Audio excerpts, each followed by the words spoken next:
सुब्बत अलैया मसाब ला अन्नहा सुब्बत अलल अय्याम सिरना लिया। तत्हीर की जो चादर है ना, चादर तत्हीर, ये एक मर्तबा से ज्यादा मदीने के बाजार में बिकने के लिए आई है। अभी मैं मसाहिब तक गया नहीं, लेकिन ये तुम्हारा ईमान है।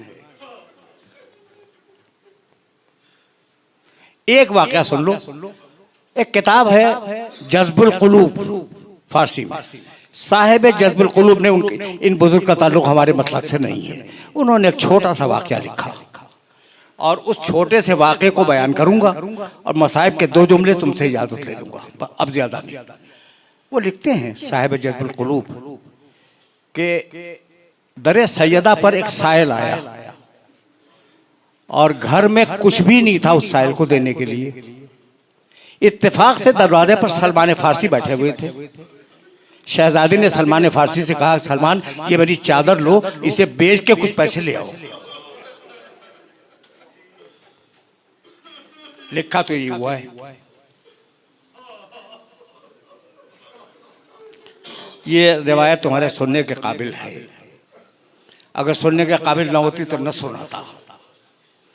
ये चादर लो, इसे बेचो, कुछ पैसे लाओ और साहिल को दे दो।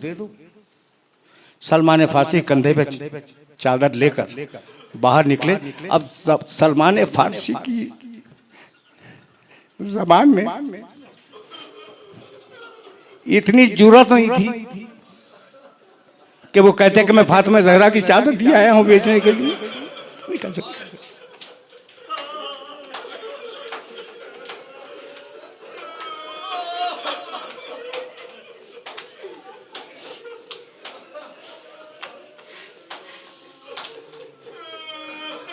जो कोई रास्ते में मिलता सलमान फारसी चादर दिखला देते। साहिब जज्बुल कुलूब लिखते हैं कि इतने में एक यहूदी के घर का दरवाजा खुला। एक बूढ़ा राहिब अंदर से निकला और कहा, सलमान ये जो चादर तुम्हारे कंधे पे, क्या मुझे इजाजत है कि मैं इसे देख सकता हूँ? कहा देख लो। वो करीब आया, बूढ़ा यहूदी। उसने उस चादर को देखा। फिर कहा, सलमान इतनी इजाजत और दे दो कि मेरे पास कुछ पुराने सहीफे रखे हुए हैं, तौरात इंजील के, तौरात के, यहूदी है, तौरात के कुछ सहीफे रखे हुए हैं, मैं इस चादर को से मिला लूं।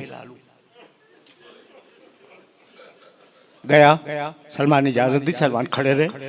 वो गया, तौरात का नुस्खा निकाल के लाया। कभी चादर देखता था, कभी नुस्खा देखता था।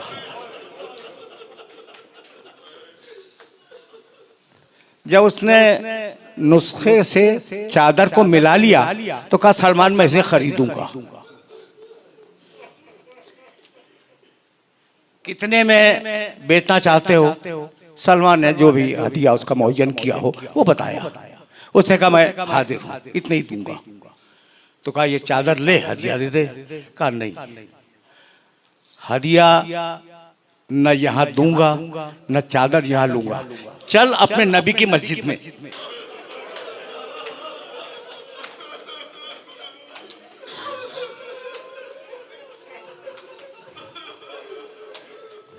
भरा हुआ मजमा सहाबे किराम का।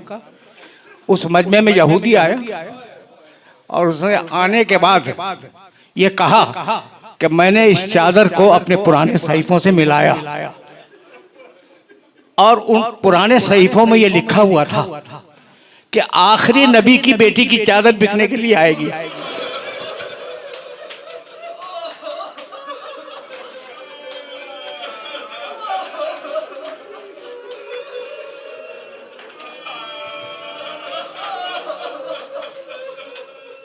जो उसे खरीद लेगा वो दुनिया और आखिरत का बादशाह होगा। तो मैं कलेमा पढ़ता हूँ, मैं कलमा पढ़ता हूँ। अब जुमला इसके बाद सुनो, मैं कलमा पढ़ता हूँ, मुसलमान होता हूँ उसने पढ़ा ला इलाहा इल्लल्लाह व अन्ना मुहम्मदन रसूलुल्लाह, कलमा पढ़ लिया। अब सलमान ने कहा कि अब तो चादर ले ले। कहने लगा सलमान, जब यहूदी हो के इस चादर को हाथ नहीं लगाए।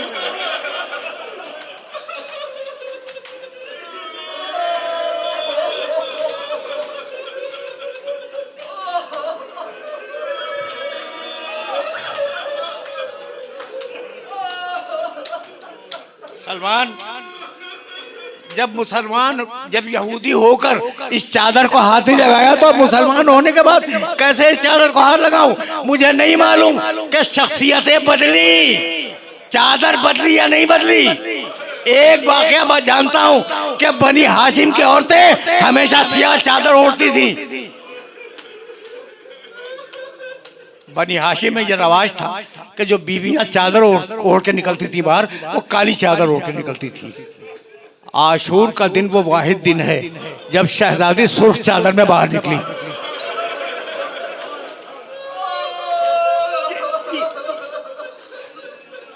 ये मैं किसकी बात कर रहा हूं? शहजादी ज़ैनब कुबरा सुर्ख चादर में बाहर निकली। अकबर का लाशा खैमे में जा चुका है। हुसैन कमर थामे जमीन पे बैठे हैं। एक मर्तबा एक बीवी सुर्ख चादर में बाहर निकली। एक फौजी ने दूसरे फौजी से कहा, बनी हाशिम की औरतें सुर्ख चादर नहीं ओढ़ती, ये कौन बीवी है जो हुसैन के खैमे से निकली और सुर्ख चादर में है? तो उसने कहा, ये चादर सुर्ख नहीं है, ये अली अकबर का खून है।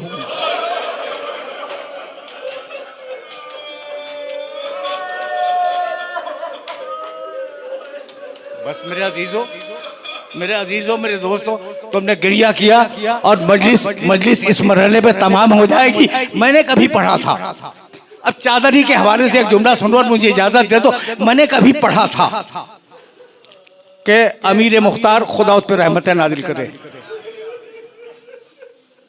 हुसैन के खून का इंतकाम लेने वाला अमीर मुख्तार।